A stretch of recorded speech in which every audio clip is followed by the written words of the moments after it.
when you're in a market in Tampa or in South Tampa or in downtown where you don't have a lot of land, it's got to be condos and townhomes. There's just not much more left for single families.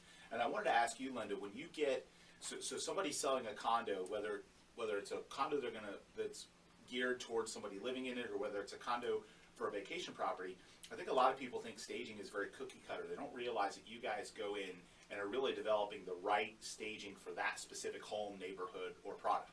Yeah, absolutely. You know, we sell a lifestyle. That's how we stage. So certain condos on the water are going to have a different look than a single-family home up in Odessa. So it is very custom tailored for it to be the most effective for a buyer.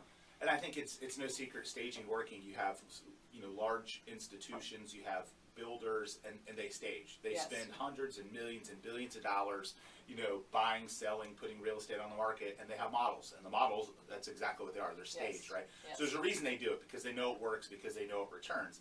So the average, you know, consumer should look at that from a standpoint of, if they're doing it, why shouldn't I? Right. Yeah, we've been lecturing for that for many years. But yeah, that is really how it came about. Is because builders, they've been doing models forever. We're actually doing a lot more, you know, small builder construction now because they don't have the funds that they used to have to do design work. So, yep. And I think that the nice part about some of these new builders, and obviously if someone's out there thinking about doing something large like that, you guys have the ability to handle large projects, to stage. If somebody wanted to sell a lot of condos at once, you guys could set up model centers and staging for them.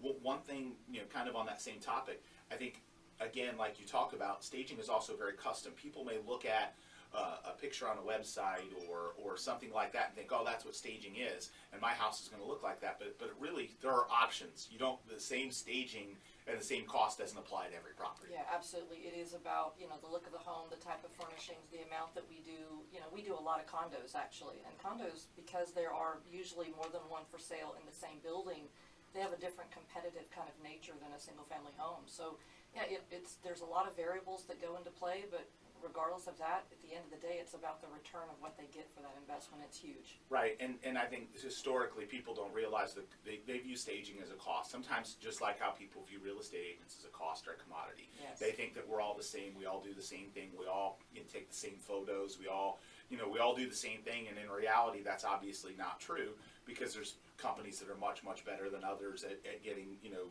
homes sold and for good prices. The point that I make, you know, on that standpoint for you guys is, you know, there are other stagers out there, but are you going to get the same kind of results? Because you guys have done a great job. You know, we've been really happy with you on several homes. We've had several homes recently that you guys have staged that sold, you know, relatively quickly within a few weeks. So, you know, even if you're a real estate agent out there listening to the show, definitely check out ShowHomesTampa.com. If you're a consumer direct and you have an agent, tell them to, you know, contact ShowHomes about staging.